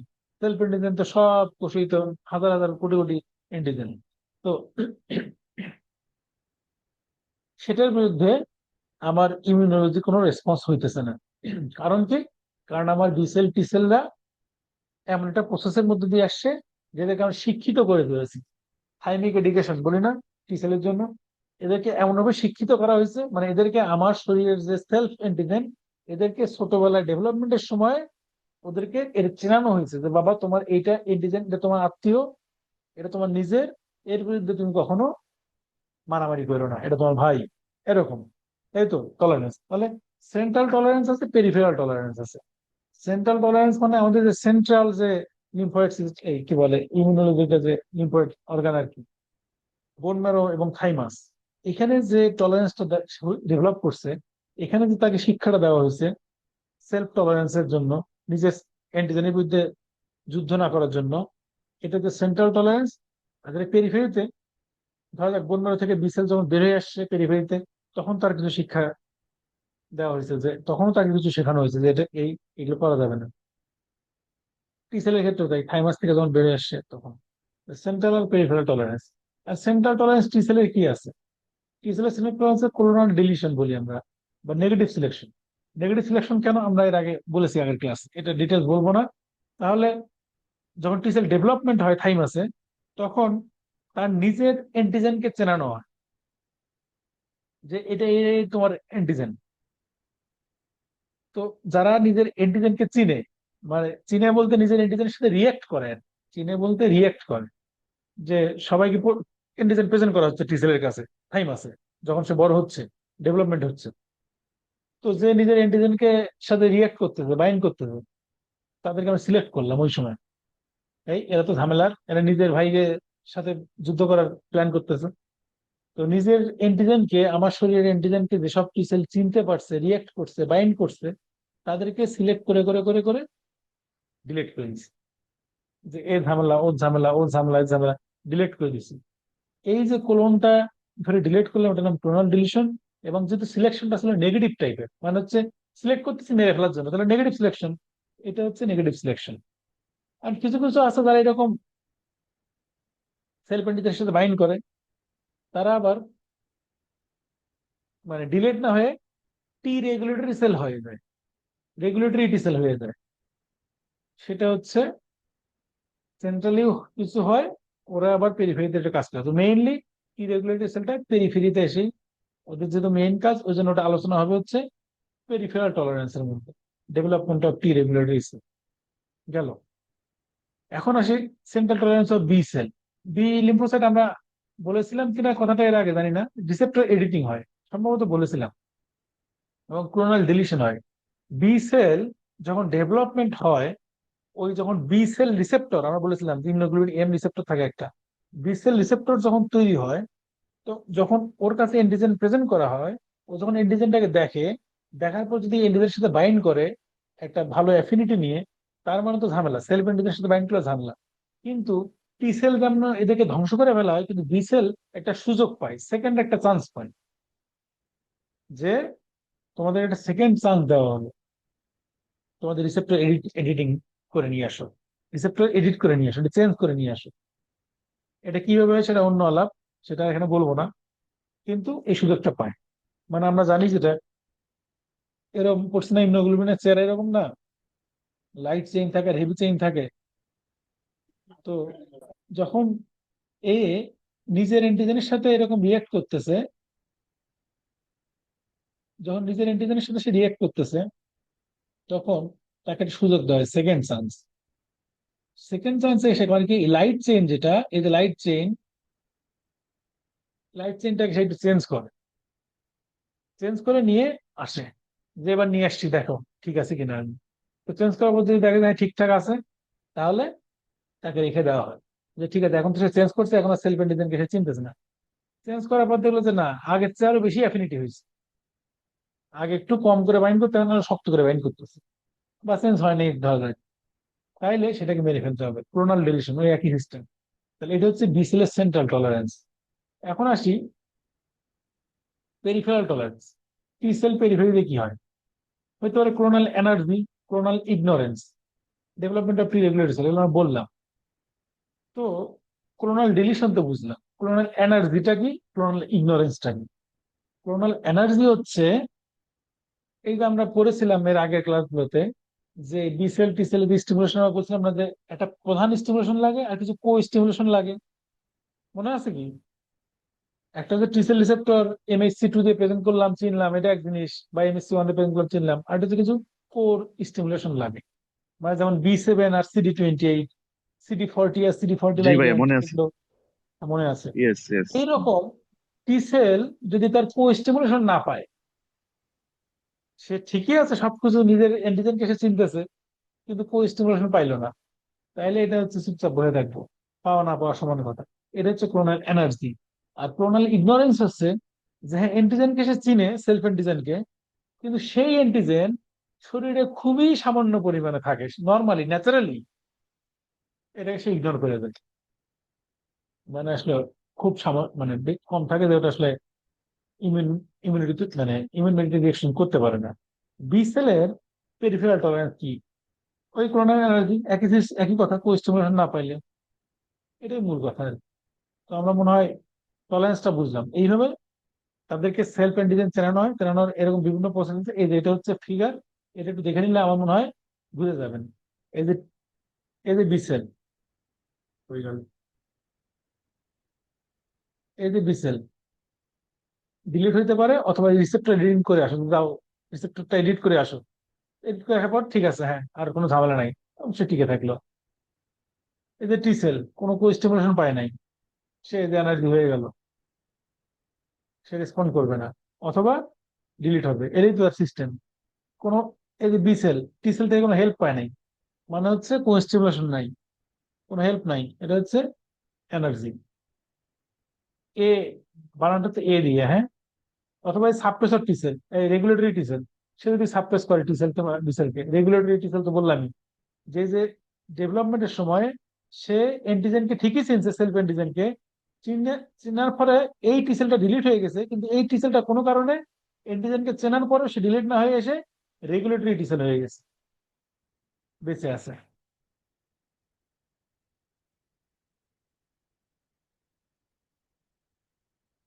ওই ফিগারটাই আবার দিয়েছি, নতুন বইয়ের ফিগার, এটা 11th এডিশন, রবিনসের 11th এডিশন চলে আসছে, মাস কয়েক হলো, সেটা ফিগার এটা। ডিসিপ্লিন এডিটিং কি, করোনা এনার্জি কি, আর ইগনোরেন্স কি, বললাম যে এত কম পরিমাণে আছে যে ইগনোর করে গেছে, অথবা এটাকে সে চোখেই দেখে না। চোখে দেখে না কি, কিছু আমাদের ইমিউনোলজিক্যালি প্রিভিলেজ সাইট আছে আমাদের বলতে, যেমন টেস্টিস, আই, ব্রেন, এই ব্রেনে যেমন ধরেন ব্লাড ব্রেন ব্যারিয়ার আছে, দেখা গেলো এগুলোতে এই টি সেল মানে এই কারণে ওই কম্পোনেন্ট গুলোর সাথে সে পরিচিত হইতে পারে না, এই ফিজিক্যাল সেপারেশন, সরি,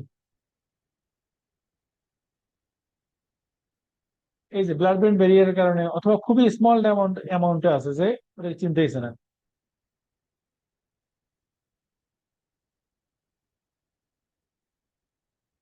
আচ্ছা, অটোইমিউন ডিজিজ যেটা বললাম আমরা,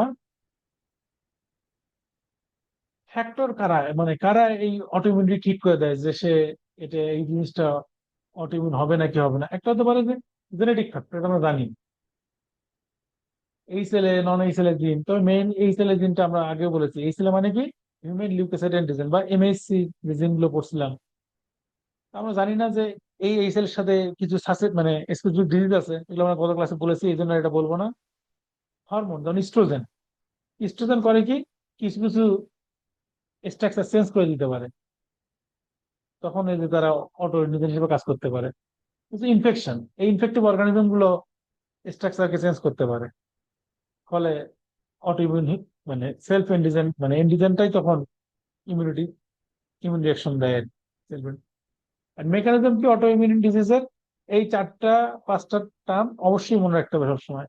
হম, কিভাবে অটো ইমিউন ডিজিজ গুলো হয়। এটা মলিকুলার মিমিক্রি, এটা অনেকবার বলেছি। মিমিক্রি মানে কি নকল বা অনুকরণ বা একই রকম দেখতে। ওই যে স্ট্রেপ্টোকক্কাস পায়োজেন্স, এর যে এম প্রোটিন, এই এম প্রোটিনের স্ট্রাকচার আমাদের শরীরে কিছু কিছু স্ট্রাকচার সাথে মিলে।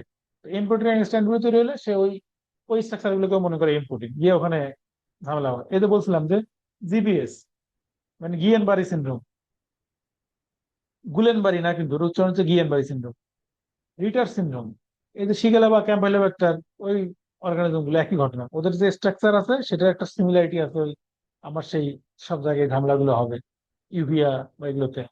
ক্যাম্পাইলোব্যাক্টার একই ঘটনা। এই যে drugs, alteration of normal protein, এই যে প্রোকাইনামাইড, সে গিয়ে প্রোটিন আমার নর্মাল প্রোটিনের সাথে বাইন্ড করছে, করে সেটা স্ট্রাকচার চেঞ্জ হয়ে গেছে, এখন এটাকে আমার বডির ইমিউন সিস্টেম ফরেন অ্যান্টিজেন হিসেবে বিবেচনা করতেছে, যে ও তো ওকে কেমন কেমন লাগে। রিলিজ অফ সিকোস্টার্ড অ্যান্টিজেন, ওই যে বলছিলাম যে ইমিউনোলজিক্যালি প্রিভিলেজ কিছু সাইট আছে যেখানে ইমিউন সিস্টেমের সেলগুলো যাইতে পারে না। তো সেই সেলগুলো যে লেন্স, ইউভেল ট্র্যাক্ট, সিএনএস এবং স্পার্ম, এরা যদি নিজের পজিশন থেকে বের হয়ে আসে কোনো কারণে, ব্লাডে বা সার্কুলেশনে বা অন্য কোথাও চলে যায়, তাইলে এগুলোকে তখন, এগুলোকে তো চিনে না, এগুলোকে তারা ফরেন হিসেবে বিবেচনা করতেছে আমার টি সেল গুলা বা লিম্ফোসাইট। এপিটোপ স্প্রেডিং, এই কিছুটা এইরকমই রিলিজ অফ সিকোয়েস্টার্ড অ্যান্টিজেনের মতোই।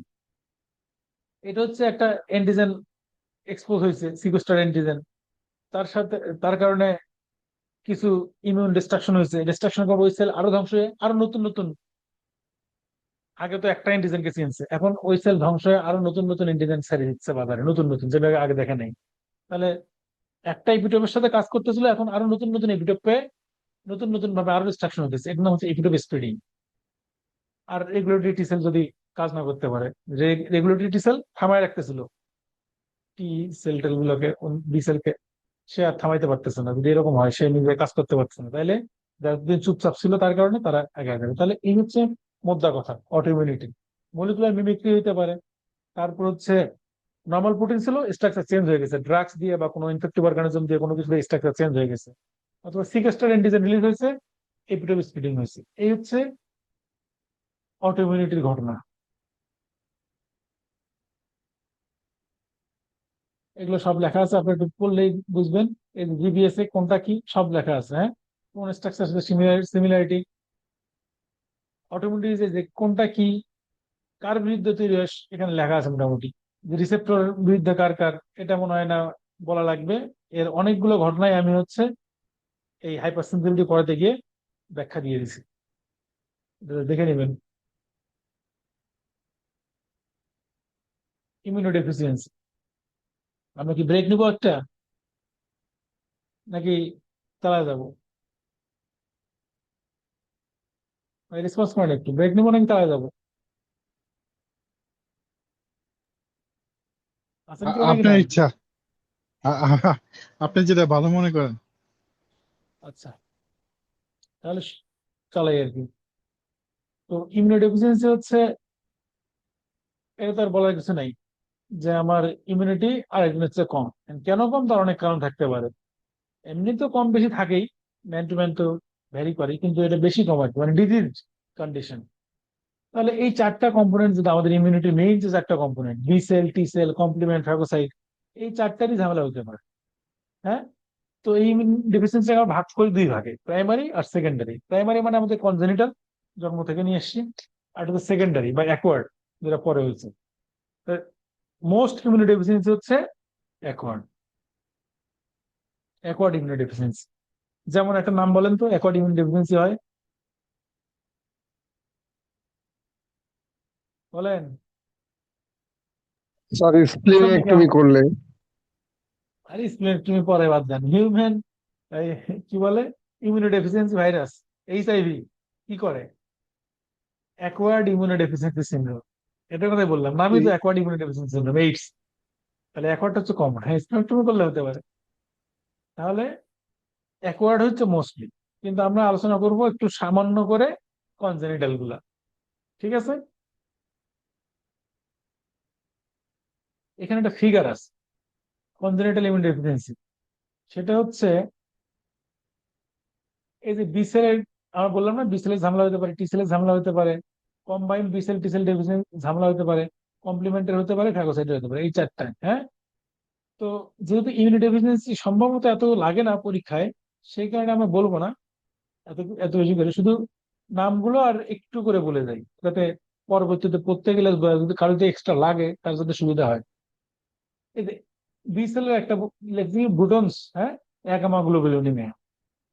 গামা গ্লোবুলিন, গামা গ্লোবুলিন মানে কি? আমাদের ইমিউনোগ্লোবুলিন কি গামা গ্লোবুলিন না?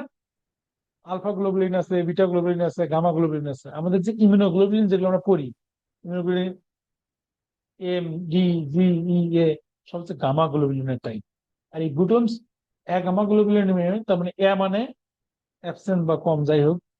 তো গামা গ্লোবুলিন থাকে না, মানে হচ্ছে আসলে তার ইমিউনোগ্লোবুলিন জি, এম, এ, জি কিছুই থাকে না, সবই লো লেভেলে থাকে। তাহলে অ্যাবসেন্স অফ বি সেল, ও তো বি সেলই নাই, ভেরি লো ইমিউনোগ্লোবুলিন লেভেল সবগুলাই। ঠিক আছে। তো ইমিউনোগ্লোবিন যদি কম থাকে তাহলে তার পায়োজেনিক ইনফেকশনটা বেশি হয়, পায়োজেনিক ব্যাকটেরিয়া, কারণ এই সব ব্যাকটেরিয়া এগেইনস্টে মেইনলি আমাদের ইমিউনোগ্লোবিন কাজ করতো।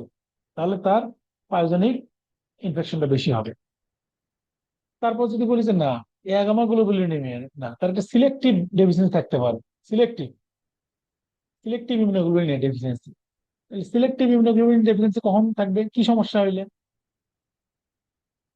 এই যে ক্লাস সুইচিং, কতবার আসছে এই কথা। ক্লাস সুইচিং যদি ঠিক মতো না হয়, ঝামেলা যদি ক্লাস সুইচিং হয়, তাই না? তাহলে ইমিউনোগ্লোবিন এ তৈরি হবে না। তাহলে সিলেক্টিভ ইমিউনোগ্লোবিন এ যদি ডেফিসিয়েন্সি থাকে, তার ইনফেকশনটা কোথায় হবে? ইমিউনোগ্লোবিন এ কিসে? Secretory immunoglobulin. তাহলে যেখানে সিক্রেশনটা কাজে লাগে বেশি, এই যে সাইনাস, লাংস, হ্যাঁ, এগুলোতে ইনফেকশনটা বেশি হবে, কারণ এখানে তো লাংসের মিউকাস সিক্রেশন সারা জীবনে আমাদের মানে শ্বাসের সাথে যে পরিমাণ জীবাণু ঢুকতেছে, এই ইমিউনোগ্লোবিন এ না থাকলে তো ওখানে ইনফেকশন হবেই। তারপর টি সেল, থাইমিক অ্যাপ্লাসিয়া, ডাইজর্জ ডাইজর্জিস সিনড্রোম বা ডিজর্জিস সিনড্রোম। থাইমিক অ্যাপ্লাসিয়া, এ মানে অ্যাবসেন্স, প্লাসিয়া মানে গ্রোথ। আসলে অ্যাবসেন্স না, মানে কমে যায় দেখ। তারপর absence of T sell, T sell না থাকলে, টি সেল মেইনলি কি ইন্টারসেলুলার অর্গানিজমের জন্য লাগানো, আমরা জানি না? এই যে ভাইরাস ইনফেক্টেড সেল কে কিল করে? সাইটোটক্সিক টি সেল। তাহলে টি সেল না থাকলে ভাইরাস, ফাঙ্গাস, মানে ইন্টারসেলুলার যেগুলো অর্গানিজম, ভাইরাস, ফাঙ্গাস, এরা বেশি ইনফেকশন করবে। এবং টিটানি হবে। টিটানি কেন বলেন তো? কারো কোনো আইডিয়া আছে? থাইমিক অ্যাপ্লাসিয়ার সাথে টিটানির সম্পর্ক কি? টিটানি হচ্ছে ক্যালসিয়াম লেভেল কমে গেলে, তাই না? ক্যালসিয়াম লেভেল কমে গেলে না টিটানি হয়। ক্যালসিয়ামটা অ্যালবুমিনের সাথে কি যেন একটা বাইন্ড করে থাকে সবসময়। তো আচ্ছা, হ্যাঁ অ্যালবুমিন থাকে। থাইমিক অ্যাপ্লাসিয়ার সাথে সম্পর্কটা আমি বলি। সেটা হচ্ছে থাইমাসটা আমাদের ডেভেলপ করে ফ্যারিঞ্জিয়াল পাউস থেকে। হ্যাঁ, ফ্যারিঞ্জিয়াল পাউস, আমরা এমব্রায়োলজি যখন পড়ছি এরকম ছিল না? ফ্যারেঞ্জিয়াল, এই যে পাঁচটা, যাই হোক, এখন তা বলা যাবে ফ্যারেঞ্জিয়াল পাউস থেকে কত কত থার্ড, ফোর্থ, এরকম ফ্যারেঞ্জিয়াল পাউস আছে না? First, second, third, fourth. এখন থার্ড ফ্যারেঞ্জিয়াল পাউস থেকে থাইমাসটা ডেভেলপ করে মেইনলি, থার্ড থেকে, থার্ড ফ্যারেঞ্জিয়াল পাউস থেকে ডেভেলপ করে থাইমাস। এবং এই যে থার্ড ফ্যারেঞ্জিয়াল পাউস থেকে শুধু থাইমাসই না, প্যারাথাইরয়েড গ্ল্যান্ডও এই থার্ড পাউস থেকে ডেভেলপ করে। তার মানে ঝামেলাটা থাইমাসে হলে প্যারাথাইরয়েডেও ঝামেলা। এবং ইন্টারেস্টিং একটা পয়েন্ট বলে রাখি, যদি এই লেকচারের সাথে সম্পর্ক নাই কিন্তু অন্য জায়গায় কাজে লাগতে পারে, সেটা হচ্ছে থাইমাস যখন নামে সাথে ওই প্যারাথাইরয়েড গ্ল্যান্ডকে নিয়ে নামে। এই কারণে থাইমাসের সাথে প্যারাথাইরয়েডটা নামে একটু নিচের দিকে। তো আমাদের থাইরয়েড গ্ল্যান্ডের, বললাম থাইরয়েড গ্ল্যান্ড পিছনে থাকে তো প্যারাথাইরয়েড গ্ল্যান্ড, এই যে সুপিরিয়র, এটা হচ্ছে সুপিরিয়র প্যারাথাইরয়েড গ্ল্যান্ড, নিচের দিকে হচ্ছে ইনফিরিয়র প্যারাথাইরয়েড গ্ল্যান্ড, থাইরয়েডের পিছন দিকে ধরলাম আর কি। তো এই ইনফিরিয়র থাইরয়েড প্যারাথাইরয়েড গ্ল্যান্ডটা ডেভেলপ করে হচ্ছে থার্ড পাউস থেকে। আমি যেখানে এইভাবে আঁকি, থার্ড থেকে ডেভেলপ করে হচ্ছে ইনফিরিয়রটা, ফোর্থ থেকে ডেভেলপ করে সুপিরিয়রটা। ফোর্থটা নিচে হইলেও ডেভেলপ করে সুপিরিয়র প্যারাথাইরয়েড গ্ল্যান্ড, থার্ডটা উপরে হলেও ডেভেলপ করে ইনফিরিয়র প্যারাথাইরয়েড গ্ল্যান্ড। কেন? কারণ থার্ডের সাথে থাইমাসটা টেনে ইনফিরিয়রটাকে মানে থার্ড পাউসটাকে নিচে নামায়। এই কারণে ইনফিরিয়রটা ডেভেলপমেন্ট থার্ড থেকে হয়। মানে সে উপরে, তার বংশ উপরে হইলেও পরবর্তীতে তার কাজ হয়েছে নিচে। কারণ কি? খারাপ লোকের সাথে মিশছে, থাইমাসের সাথে মিশছে। এই জন্য মানে অসৎ সঙ্গে সর্বনাশ হয়ে গেছে। তার বংশ ভালো কিন্তু সে লোক খারাপ হয়েছে, নিচু স্তরে নেমে গেছে। এই হচ্ছে প্যারাথাইরয়েডের ঘটনা, প্যারাথাইরয়েডের সাথে ওর সম্পর্ক। আচ্ছা, তো কম্বাইন্ড ডেফিসিয়েন্সি হতে পারে, যেটা বলে এসসিআইডি, সিভিয়ার কম্বাইন্ড ইমিউনো ডেফিসিয়েন্সি। কখন? যখন বি সেল টি সেল দুটোতেই ঝামেলা, সিভিয়ার বলা যাচ্ছে, তার মানে তার ব্যাকটেরিয়া, ভাইরাস, ফাঙ্গাস, প্রোটোজোয়া যা আছে সব ইনফেকশন হবে। আর কমপ্লিমেন্টারি, এগুলো আমরা বলেছি কমপ্লিমেন্টারি ক্লাসে, ফ্যাগোসাইটে ক্রনিক গ্রানুলোমাটাস ডিজিজ। এটা একটা ছবি দিচ্ছি, ফিগার দিচ্ছি, এই ফিগারটা দেখেন। আর যদি এটা মানে আমাদের এই যে ইনফ্লামেশনের শুরু থেকে, আমরা ওই যে যদি মনে থাকে প্যাথোলজি, যে একটা মানে সেল রোলিং হয়, মাইগ্রেশন হয়, রোলিং, অ্যাডেশন, মাইগ্রেশন, কেমোট্যাক্সিস, তারপর অ্যাক্টিভেশন, ফ্যাগোসাইটোসিস, কিলিং, এই প্রতিটা স্টেপে, সবগুলো স্টেপে লিউকোসাইটে কিছু ঝামেলা থাকতে পারে কনজেনিটাল। এই সবগুলোর ব্যাখ্যা আমার ইনফ্লামেশন নিয়ে একটা লেকচার আছে, ওটা দেখতে পারেন। তাইলে আপনার এই সবগুলো অর্থে এই ডিজিজের ব্যাখ্যাও আছে। মানে প্রতিটা স্টেপে স্টেপে কোথায় কোথায় সমস্যা হতে পারে সবগুলো ব্যাখ্যা আছে আর ফ্যাগোসাইটের। আমি ছবিটা নিয়ে দিচ্ছি এখানে, না বুঝতে পারলে ওই ইউটিউবে। লেকচারটা দেখতে পারেন। হ্যাঁ, ইউটিউবে আছে ইনফরমেশন। এই যে এখানে একটু করে ব্যাখ্যা দেওয়া আছে যে কোন ডিজিজটা কি। কি বলেছিলাম এটা? যে এক্স লিঙ্ক হাইপো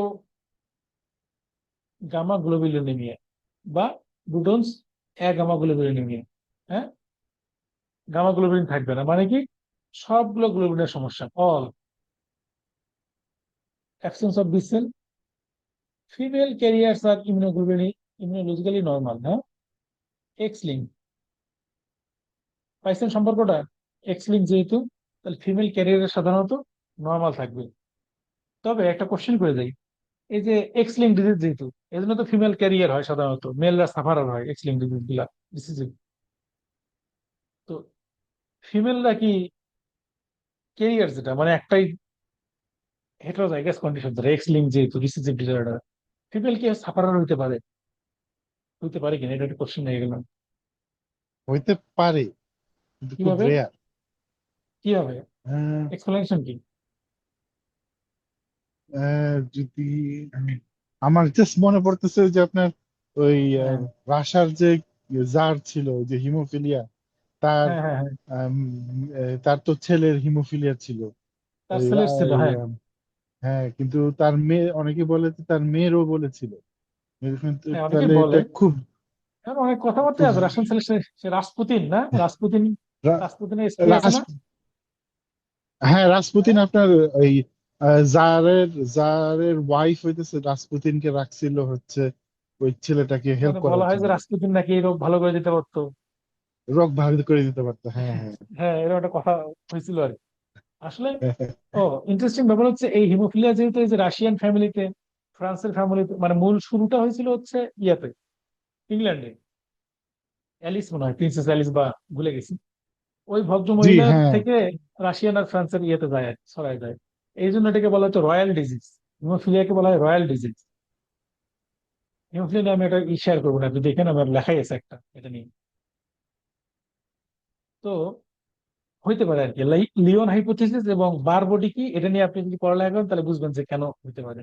আচ্ছা, এখন আর বলা যাবে না, এখানে অনেক পড়া আজকে, তাইলে আর এগুলো না বলি, এগুলো বলে ফেলছি মোটামুটি। এগুলো আর না বলি, হ্যাঁ। আচ্ছা, এই জিনিসটা কি জানেন, আমি কিন্তু আগের ক্লাসে বলছিলাম, আগের কোন একটা ক্লাসে যদি করে থাকেন কেউ তাহলে আগের ক্লাসে এটা কি বলতে পারবেন? বলেছিলাম আগের একটা ক্লাসে, hyper immunoglobulin syndrome T cell ডেফিসিয়েন্সিতে হয় জি নাকি? স্যার। একটা এক্সাম্পল, হ্যাঁ বলেছিলাম, হ্যাঁ। ইমিউনোগ্লোবিন এম শুধু তৈরি হয়, তার অন্যগুলো তৈরি হয় না। কেন? ক্লাস সুইচিং হয় না, তারপর ওই যে ক্লাস ঠিক কোস্টেবলের মতো হয় না। সিগন্যালের একটা। হ্যাঁ, কোস্টিমুলেশন, এই যে CD40, এই জিনিসের ঝামেলা।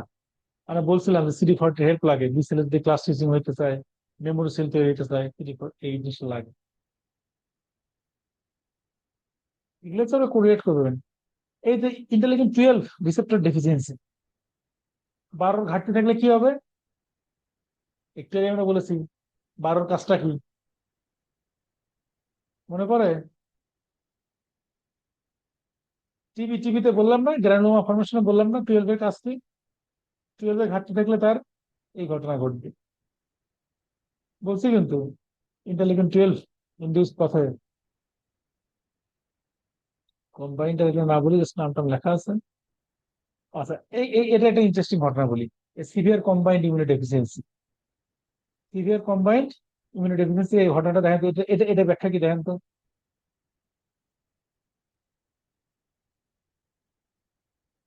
এটা বলতে পারবেন? এই অর্ধেক বলেন। ডু নট রিজেক্ট অ্যালোগ্রাফ অথবা do not trigger immunosuppressive drug. যেহেতু তার সিভিয়ার সিভিয়ার ঘটবে না। কম্বাইন্ড ইমিউনোডেফিসিয়েন্সি ডিসঅর্ডার, মানে বি সেল টি সেল দুটাই ঝামেলা, তার তো সিভিয়ার একটা অবস্থা। তার আসলে বোন ম্যারো ট্রান্সপ্লান্ট লাগবে মোটামুটি বাঁচতে গেলে।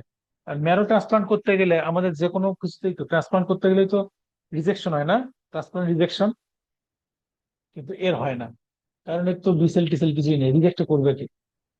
হ্যাঁ, ট্রান্সপ্লান্ট আমরা কি বলছিলাম মেইনলি, কি কি দেখি আমরা? এমএইচসি দেখি না? MHC 1 2 এগুলো তো দেখি যে ঠিকঠাক আছে কিনা। MHC 1 2 তে রিজেকশন, এগুলো কাদের কাজ? MHC 1 2 এদের সাথে জড়িত কারা? বিসেল আর টিসেলই তো নাকি? বিসেল টিসেল তার ডেফিসিয়েন্ট, এই জি ঠিক স্যার। মতো কাজ করতেছে না, যার কারণে ওর অ্যালোগ্রাফট রিজেক্ট হয় না সাধারণত। এবং যখন আমরা যে কোনো ট্রান্সপ্লান্টে কি করি, প্রচুর ইমিউনোসাপ্রেসিভ ড্রাগ দিই না, ওর এইসব ড্রাগও লাগে না। এবং ওকে কিন্তু ভ্যাকসিনও দেওয়া যাবে না, লাইভ অ্যাটেনুয়েট ভ্যাকসিন দেওয়া যাবে না, কারণ ওর বিসেল টিসেল নাই। এই ভ্যাকসিন দিলে, এই অ্যাটেনুয়েটেড ভ্যাকসিনই ওর জন্য তখন জীবন্ত হয়ে যাবে, মানে অ্যাটেনুয়েটেড আর থাকবে না। তুলনা করি, হাসতেছি। আচ্ছা, এই যে সেই চার্ট যা বললাম, antigen antibody reactions in laboratory, আমার মনে হয় এবার একটা ব্রেক ব্রেক নেই, তাছাড়া আপনারও ঝামেলা হবে, আমারও ঝামেলা হবে। হ্যাঁ? কতক্ষণ? 5 মিনিটের ব্রেক নেই, হ্যাঁ। স্যার, এটা কতক্ষণ লাগতে পারে? অ্যান্টিজেন রিঅ্যাকশন বেশি নাই, কিন্তু এ একটু জিনিসগুলো হচ্ছে। স্যার, জিনিসটা একটু বুঝার কি অনেক কিছু স্যার আছে, আমাদের এখান থেকে অনেক কিছু প্রশ্ন ধরে তো স্যার, ফোর্থ ইয়ারে কোনটা? আমাদের মানে মাইক্রোবায়োলজিতে আর কি, অ্যান্টিজেন অ্যান্টিবডি মানে এই টেস্ট কোনটা গুলা কোনটা? থেকে স্যার। হ্যাঁ, সেটাই তো বলতেছি, এটা টেস্টগুলো একটু ডিফিকাল্ট, সেই জন্য একটু বুঝতে সমস্যা হবে, মানে অনেকক্ষণ লাগবে তা না। আমার মনে হয় সেই জন্য একটা ব্রেক দরকার আর কি, কারণ হচ্ছে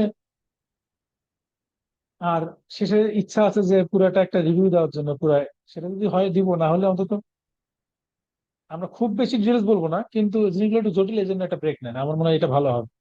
আমি একটা কফি খাই, আপনি একটা ব্রেক নেন, আমার মনে হয় বেটার হবে। ঠিক আছে।